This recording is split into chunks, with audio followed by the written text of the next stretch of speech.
Hey everybody, Starscream Rules 4 here, this time with a review of Generations Deluxe Shockwave, or as I like to call it, Fall of Cybertron Shockwave, because that's where he appears most prominently. Okay, this is one of my favorite deluxes from this series, and personal. I'm just going to come out right out and say that. The Starscream was pretty good too, but I think this might even trump it. First of all, in the game, this is what he's pretty much from, is from the game Fall of Cybertron. We don't get too many shots of his vehicle mode. I recall him transforming at least once or twice. But you mostly see him in robot mode doing experiments or talking to Grimlock or things like that. But what they did here is really nice. It's sort of a Decepticon, Cybertronian looking shuttle thing. Really cool lighting with the, I suppose, cockpit. If someone could actually pilot this. I guess that would be your thruster pack. Yeah, your wings on the sides here. And his weapon in robot mode slides right in there nicely. The purple, I think, is a really nice touch. The purple and the silver, I think those are the two most prominent colors. We get a little bit of black here and here, but it's mostly this purple with a few shots of the silver in different little parts and a little lighter pink on the front of it. From the bottom we can see his little Decepticon logo right there. Camera focus. Well, it's right there. And a little more of the lighter pink, and then a little bigger chunk of silver there on the bottom. And then, of course, what will eventually become his toes are also black. But all in all, I think it's a pretty cool vehicle mode.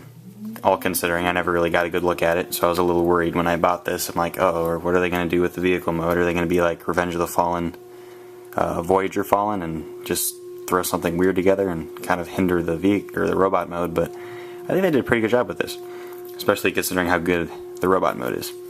So I think we're going to go ahead and get this guy transformed. So his little thruster pack, which are actually his arms, going to come off there. We're going to pop out his legs, and here's his weapon. I'm not exactly sure what kind of weapon this is, but it plugs into a little socket which is right on his butt. So that's nice. I'm going to pop out his toes. His leg is nothing really to transform there. I'm just going to slide out his toes and bend a little at the knees. And that's all that really is. Upper half is a little more complicated.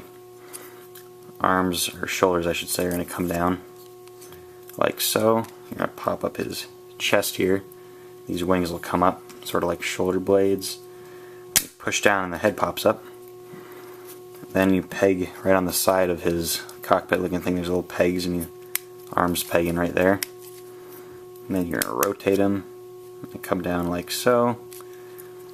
And fold out the fists, which fold into the side there. And do the same thing with the other side. There it is. And there we go. Alrighty. Let's stand him up. He's got very large, imposing feet, so you get a lot of room for posing and standing him up, etc. And there he is.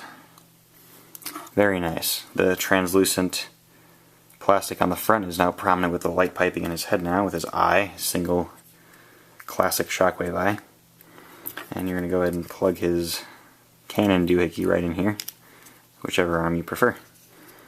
And there we go. So I think he looks very nice, personally. I'm going to come out right and say that the articulation on this toy is very good. Oh, really quick, I'll just do the weapon real quick. I suppose this is supposed to be like sort of a pulse-looking cannon thing. You can actually slide this. This comes off pretty easily.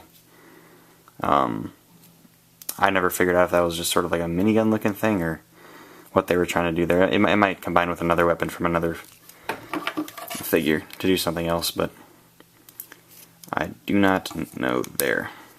But there is a lot of articulation with the figure itself. His head can swivel 360 degrees. Can sort of bob up and down, but it won't stay that way because it's just part of the spring load that's part of the and I've never done that before. I may have just broken the spring load for his head. That would be unfortunate. I'd rather I didn't do that.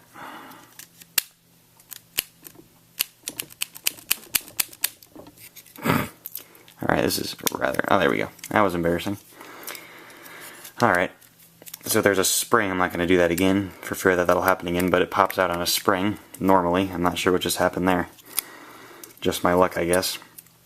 But articulation wise, we got outward movement here at the shoulder. The shoulder rotates 360, except these get in the way, but you can fold those out of the way if you want to bring them all the way around. This folds a little right here, so you got two little areas right near the elbow. We got a ball joint where the elbow is. Only point of articulation or part of this robot mode that actually disappoints me would be the fist, I would say. There's not a lot going on with the fist. All it can really do is fold in like this. There's no rotation or fingers or anything. Its only real purpose is to hold a fighting pose or hold his gun, I should say. But other than that, that's really nice. No waist or anything, but that's to be expected considering it's deluxe. Legs, we got ball joints at the hip. Knee rotation is about 90 degrees, maybe a little less. And we don't really have an ankle, anything, just considering it does rotate here at the knee. But nothing going on with the ankle or the foot. You can do that, but I'm not really sure why you would want to. Okay. And other than that, it's a pretty solid deluxe, in my opinion. I personally love the character of Shockwave from the game, so I was glad when I found out that they were making a figure for him. And my initial worries with the vehicle mode were really nothing to worry about. You can also store his weapon on his back. There's a peg, and I can just store right there if he's just walking along without any need to have his gun out. He's what's the word for it? I don't want to say that he's a great deluxe, considering the Generations line had a lot of really great deluxes. He's not on the top of the list, but among all deluxes, he's very good. I'm not sure if he's the best that Generations has come out with, but definitely grab this guy if you get the chance. He's really decent. And if you like Shockwave, then he'll be a great addition to your collection. And even if you don't like Shockwave, I have a feeling that you're probably going to like this guy. He's pretty nice. So I will see you guys in the next review.